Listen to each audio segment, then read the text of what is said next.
Coucou mes chéris, j'espère que vous allez bien et pour ceux qui sont là pour la première fois, bienvenue sur ma chaîne. Aujourd'hui ça va être une spéciale story time.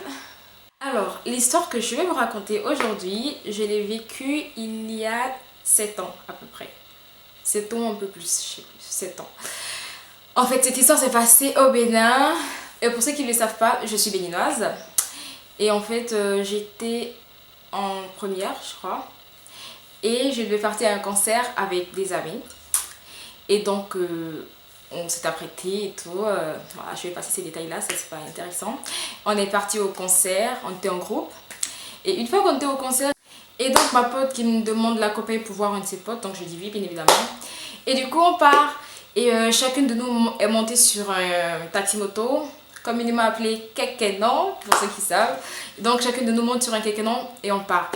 Et en fait, ce qu'il faut savoir, c'est qu'au Bénin, quand tu as moins de 18 ans, tu n'as pas le droit de sortir seul après minuit.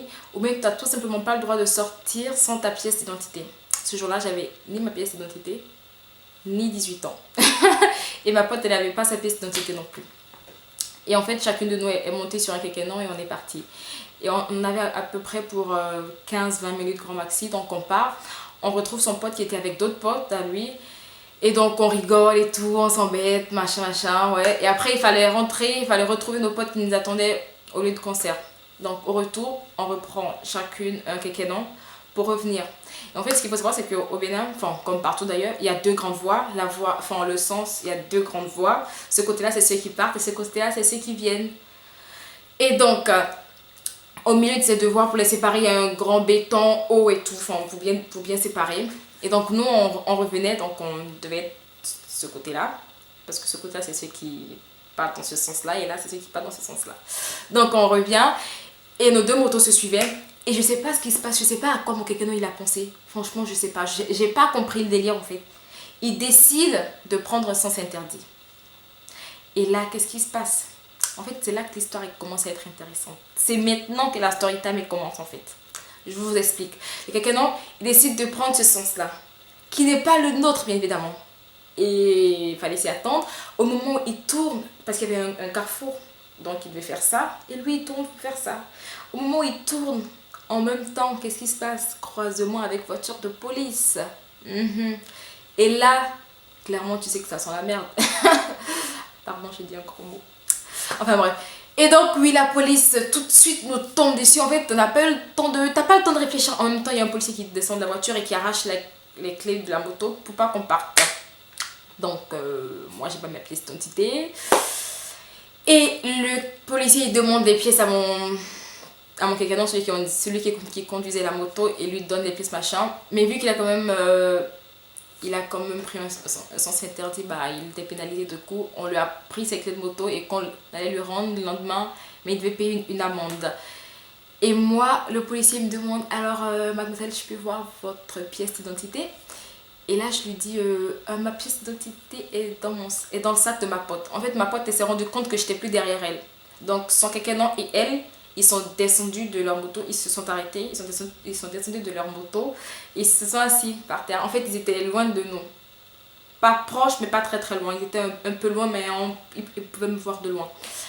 Et je dis, oui, mais ma pièce d'identité est dans le sac de ma pote, je vais le chercher, je vais chercher ma pièce d'identité. Et le policier, en mode vénère, mais quand je vous dis vénère, mais vénère comme jamais, il a mis serré et tout. Il fait non, monter dans la voiture de police. Et là, mon cerveau commence à faire des bons en fait. Je dis, pardon, il fait monter dans la voiture de police. Là, je comprends que c'est sérieux quoi. Et en fait, c'est une voiture de police, c'est genre une bâchée. Et derrière, il y avait déjà des gens qui étaient dans la voiture. Et moi, dans ma tête, je me dis, mais c'est pas possible, je peux pas monter dans cette voiture de police. Je ne peux pas monter dans cette voiture de police. Je ne monterai pas dans la voiture. Le policier dit monter. Et moi, tu vois, j'essaie d'être gentille. Non, mais s'il vous plaît, je vais juste prendre ma pièce d'identité, c'est dans l'autre sac. Je vais chercher, je reviens tout de suite. Le policier me dit non.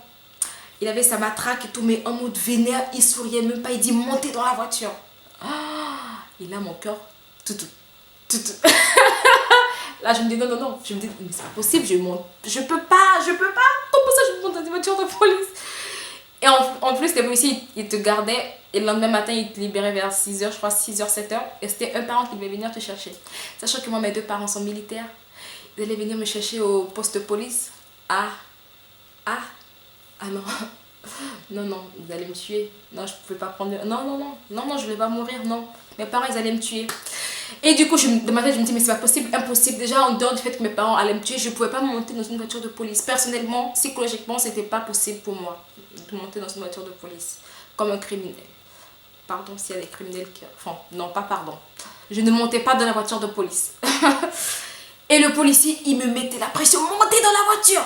Mais énervé, il criait tout. Et moi, je disais, non, mais je vais prendre mes papiers. Montez dans la voiture, je vous dis. En fait, dans les cas comme ça, je sais pas. Moi, mon cerveau, il a arrêté de réfléchir, en fait. Mon cerveau, il marchait plus. Mon cerveau, il était bloqué. Et là, je me dis, qu'est-ce que je fais? Qu'est-ce que je peux bien faire? Le policier, il veut me... limite, je pensais qu'il allait me frapper avec sa matraque. Moi, je me disais, mais qu'est-ce que je fais? Qu'est-ce que je fais? Qu'est-ce que je fais? En fait, mais mon cerveau, il marchait plus. Mon cerveau, il était en mode pause. Il n'en pouvait plus, le pauvre. Et en fait, le conducteur de la voiture de police, c'était aussi un policier. Il voulait parler à son collègue. Donc, le policier qui me mettait la pression. Donc, le policier qui me mettait la pression, il se retourne pour répondre à son pote, à son collègue. En fait, le truc s'est passé en une seconde. Franchement, ou moins d'une seconde. En fait, c'était en un tiers de seconde. Franchement, ça s'est passé comme ça, quoi. J'ai pas réfléchi. À ce moment-là, vous avez une force qui vous anime, mais vous ne savez pas d'où est-ce que la force elle vient. Quand vous êtes dans une situation comme ça, je sais pas, la force elle est venue en moi. J'ai pas compris ce qui s'est passé. Le mec il se retourne, il a même pas fini de se retourner pour répondre à son pote. Et moi, qu'est-ce que je fais? Je réfléchis pas. Je sais pas ce qui se passe. Je sais pas, je ne contrôle plus mon corps, je ne contrôle plus mes émotions. Je saute. Je saute la barrière et là, je commence à courir. Appelez-moi Usain Bolt. Non mais carrément. Mais j'ai couru. Mais de toutes mes forces, j'ai couru. Je sais pas d'où est-ce que la force elle est venue. J'ai couru, j'ai tapé de sprint. Pa, pa, pa. Et j'ai commencé à crier. Je disais à ma pote, monte-tu la moto? Je disais, démarrez, démarrez. Ma pote elle comprenait pas ce qui se passait. Mais moi je courais de tout. Je dis, mais monte-tu la moto? Non mais franchement, je vous dis, tu réfléchis pas à ce moment-là, tu sais pas ce qui se passe, voilà, c'est l'instinct de survie qui prend le dessus, tu calcules plus rien en fait. Mais quand je vous dis que je cours, mais c'est que je cours, je fais le marathon. Non mais je sais pas, je cours, je vole, voilà, je vole. Ma pote, elle est assise par terre, elle comprend pas ce qui se passe. Ce quelqu'un, lui, il a vite capté, il est monté sur la moto, mais moi je cours, je dis, mais monte sur la moto! Elle montait pas, j'ai couru, je suis arrivée, j'ai sauté sur la moto. Je saute sur la moto. Là, elle comprend que, ah, il y a quelqu'un qui me court après, elle saute sur la moto. C'est parce que le policier, il s'est rendu compte que je fuyais. Du coup, il a couru, il a commencé à courir derrière moi. Elle saute derrière moi, et le quelqu'un, non, pas, il démarre, et on est parti. Et là, je crois qu'on est sauvés. Mais en fait, non. La voiture de police, elle a fait le rond-point. Et la police a commencé à nous poursuivre. Course-poursuite avec la police. Donc la police a commencé à nous poursuivre. Et là, t'as ma pote. Elle se met à prier. Mais elle me sortait des versets. Mais des versets, elle a commencé à prier. Moi aussi, franchement, j'avais peur. J'avais la peur de ma vie. Ma pote, elle priait, mais elle priait. Elle me dit, Farid, rigole pas, prie. Parce que moi, parfois, dans des situations comme ça, je rigole. Je sais pas pourquoi je rigole. Je crois que c'est un rien nerveux, je sais pas. Ma pote, elle me dit, Farid, prie. Farid, prie, Farid, prie. Et ma pote, elle priait, mais vraiment, la prière, quoi. Elle nous sortait tous les versets. Elle priait, elle priait. Et les quelqu'un qui nous connaissait, il a commencé à entrer dans des petites ventes, des petites rues, pour essayer de semer la police, des petites rues. Oh, c'était lent. Franchement, ça a duré une éternité pour moi. Et finalement, on sème la police. Et ouf, de soulagement. Et on revient sur la grande voie, on continue. Mais l'autre problème, c'est quoi? C'est qu'on est 3 sur une moto. Et normalement, il faut être que 2 sur une moto. Et donc, on était en surcharge. Et là, si on retombait sur des policiers, ben, on avait encore des problèmes. Parce qu'on était en surcharge. Oh, mon Dieu, ça m'épuise juste le fait de me raconter.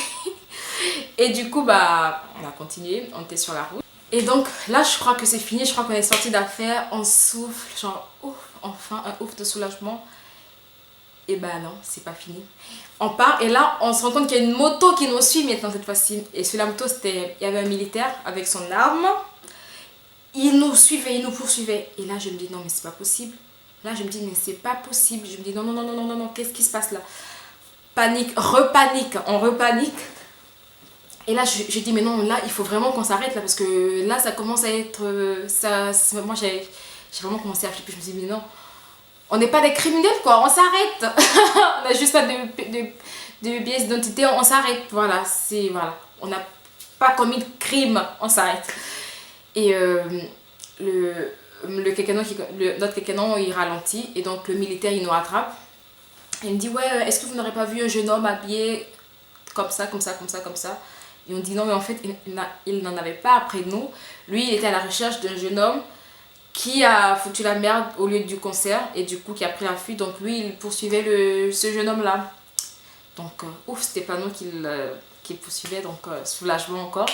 Et du coup, vu qu'on était à 3 sur la moto, il a décidé de nous dépanner. Donc du coup, moi, je suis montée sur sa moto, sur la moto du militaire. Et ma pote, elle est restée sur la moto du Kekeno. Donc on part. Et en fait, à plusieurs carrefours, il y a une patrouille de police. Il y a une patrouille de police justement pour assurer la sécurité, pour contrôler tous ceux qui vont et viennent, voilà, pour voir s'il n'y a pas de gens qui conduisent en état d'ivresse, pour surveiller les pièces d'identité, contrôler tout ça. Et donc on arrive à un carrefour où il y a une patrouille de police, mais moi j'ai pas ma pièce d'identité. Moi j'étais sur la moto du militaire. Du coup on arrive, le militaire il fait non, c'est bon, on est ensemble. Donc du coup, ouf, on passe. Et on arrive au lieu de concert, on retrouve nos potes. Le concert il était fini. Et on avait raté le concert. Mais en même temps, on a eu notre propre concert avec la police.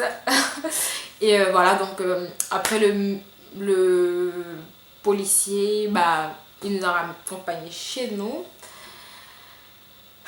Donc finalement, on est tous rentrés sains et sauf à la maison. Mais ça, franchement, c'est resté... ma pote et moi, on n'a pas parlé.